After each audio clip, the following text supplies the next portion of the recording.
Now see this problem.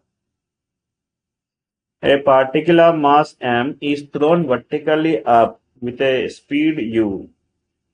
The work done by the gravitational force when the particle reaches maximum height. Okay. So tell me now work done. Work done equal to what? Tell me now.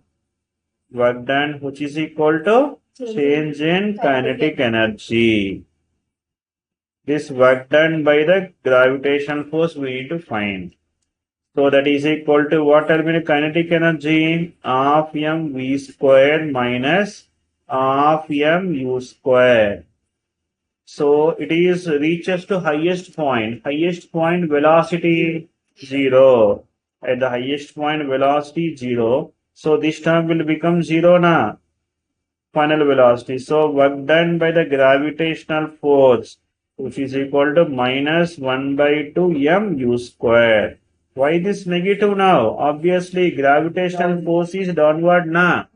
Yes, that's why displacement upward direction, that's why negative.